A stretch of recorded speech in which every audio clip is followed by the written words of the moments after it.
In the history of the modern world, and especially in the history of the Middle East, the 1973 Yom Kippur War remains one of the most monumental wars ever remembered. It was a war fought between two major nations of Western Asia, Egypt and Israel. With all their might, Egypt launched a full-scale attack on Israel, once again turning the eastern Mediterranean coast into a battleground. This war, which global media predicted might lead to the destruction of Israel's existence, brought the country to the brink of a major crisis. However, under the leadership of an extraordinary individual, Israel emerged from what seemed like an inevitable collapse in a truly miraculous recovery. Time itself became the witness to what happened next. The Yom Kippur War, which global military strategists had predicted would end in a disastrous defeat for Israel, turned into an unexpected victory for the Jewish army.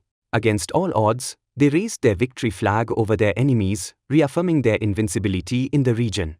This war, initially seen as a tragedy, became a defining moment for Israel, securing its place in history. At the forefront of this war was Golda Meir, the Prime Minister of Israel, who led the country with unmatched determination. It was her leadership, political acumen, and resolve that not only ensured Israel's survival but also struck a powerful blow against the Arab coalition that had tried to destroy Israel's existence. Meir's leadership and vision were key factors in Israel's success, shaking the Arab world to its core.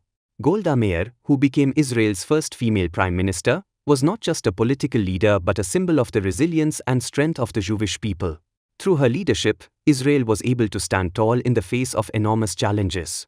In addition to her political achievements, her personal background and the story of her rise to the office of Prime Minister offer valuable insights into the life of a remarkable woman. Through this video, we can get a closer look at her life and learn more about the struggles she faced and overcame. Golda Meir was born on 3 May 1898, in Kyiv, which was once part of the Russian Empire and is now the capital of Ukraine.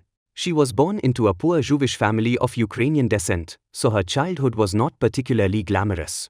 At that time, the local Ukrainians showed significant discrimination against the Jewish people, and Golda's family lived in constant fear and insecurity in Kyiv.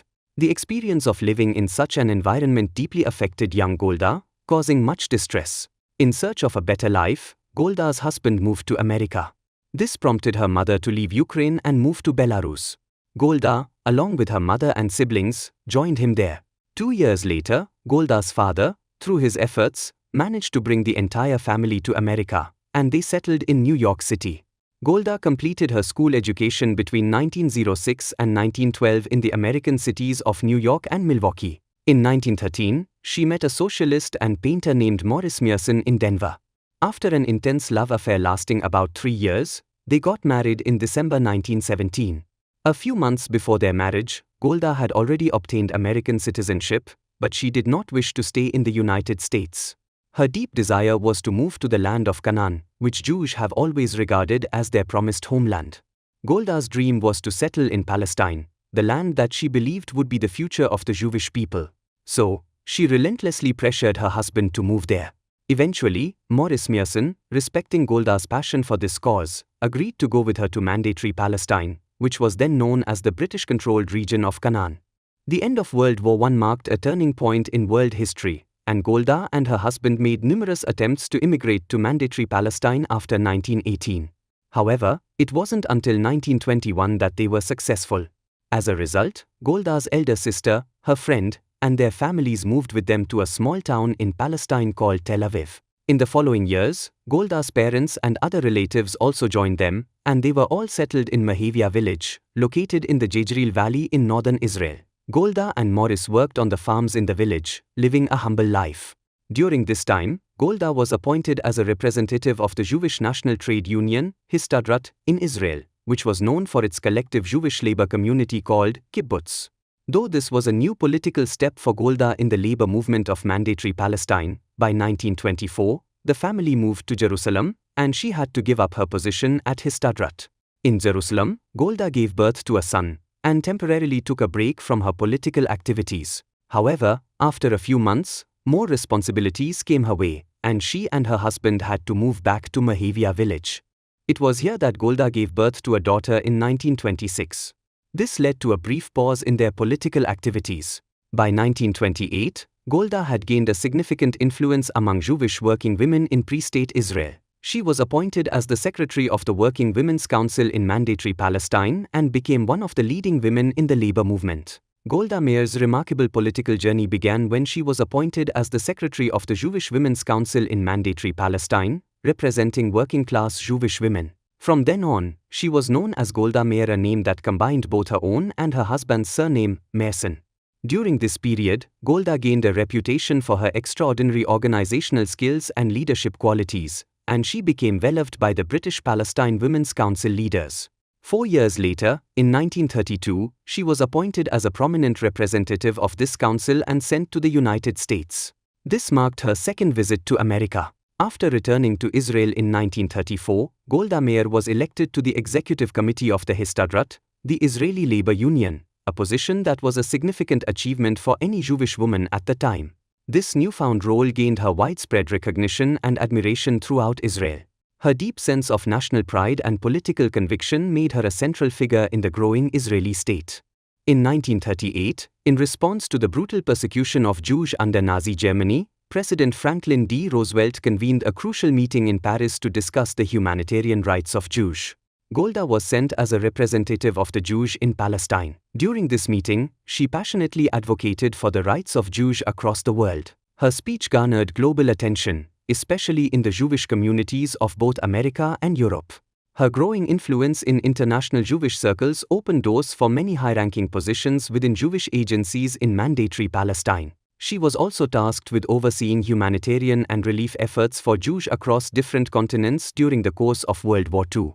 This responsibility added to her increasing prominence as a leader. Golda Meir becomes a key leader of independent Israel. When Israel gained independence in 1948, Golda Meir was appointed as the Israeli ambassador to the Soviet Union by then Prime Minister David Ben-Gurion. However, she did not stay in that position for long and returned to Israel a year later. Upon her return, she was appointed Minister of Labor in the Ben-Gurion government from 1949 to 1956. During her tenure, Golda faced many challenges, notably the resettlement of Jews from around the world to Israel, who were seeking a better life in the Jewish homeland. With Ben-Gurion's firm support, Golda successfully navigated these challenges. In 1956, Golda was appointed Minister of Foreign Affairs after Ben-Gurion's endorsement. During her tenure, she played a critical role in the Suez Crisis, a conflict between Israel, Britain, and France against Egypt over the control of the Suez Canal. This marked Golda's first real test in foreign diplomacy. Her leadership during the crisis earned her significant respect and admiration both in Israel and internationally. Golda's skillful handling of the Suez Crisis brought Israel considerable diplomatic victories. Afterward, she initiated negotiations with the United States to secure weapons and technological cooperation for Israel's nuclear program. Her persistence paid off, and by the end of the 1950s, with assistance from Western powers such as Britain and France, Israel's first nuclear research facility, the Dimona Nuclear Lab, was established in the Negev Desert in southern Israel. In February 1969, following the sudden death of Levi Eshkol, Israel's third prime minister and a revered leader of the country's right-wing Zionists, Golda Meir was appointed as Israel's fourth prime minister. This made her the first woman to hold the position in Israel, and only the third woman in modern history to become a prime minister. Her ascension to power was an extraordinarily proud moment for her, and Golda felt a deep responsibility to govern with precision, aware of the historical significance of her position. She believed that her leadership needed to be effective for the growth and security of the Jewish state. As a result, Golda began making critical decisions that were essential for Israel's development. She emphasized that Israel would not offer any benefits to Egypt under any circumstances and that the country's security would always be a top priority. This tough stance marked a new chapter in Israel's leadership under Golda, who was known for her strategic intelligence and unyielding political resolve. During this period, Israel's enemies quickly realized that any actions against Israel would not go unanswered. Additionally, IDF, Israel Defense Forces, and Mossad were given complete autonomy by Golda to operate freely in their defense and intelligence operations. As Prime Minister, she provided strong support for the modernization of Israel's military capabilities, as well as the development of new weapons systems. This resulted in Israel's unexpected victory in the Yom Kippur War of 1973, in which Israel faced an attack from an Arab coalition led by Egypt. Despite an initial surprise attack that broke through Israeli defenses, Golda led her forces with incredible courage, bringing about a major reversal in the war's momentum. The war, which had initially seemed like a disaster for Israel, turned around due to Golda's leadership, ultimately raising Israel to new heights of confidence and achievement. In the globally renowned Yom Kippur War, Israel succeeded under Golda's leadership and diplomatic skills. However, the country's leadership had failed to predict the unexpected attack by the Arab coalition, and this failure led to a significant shift in Golda's political standing. Within her own party, a heavy backlash emerged, further supported by opposition parties in Israel. This marked the most significant political crisis in Golda's life. To understand the causes that led to the Yom Kippur War and the shortcomings of the IDF during the conflict, the Israeli government formed a national commission called the Agranat Commission. The commission's final report praised Golda Meir's actions during the war, but her opponents within the party, along with some former generals, launched a widespread campaign against her. The once powerful woman, who had once been at the forefront of the world's strongest women's leaders, now found herself facing a significant loss of prestige. As a result, in the Israeli general elections of 1973, the Labour Party, which Golda led, failed to secure a majority in the Knesset.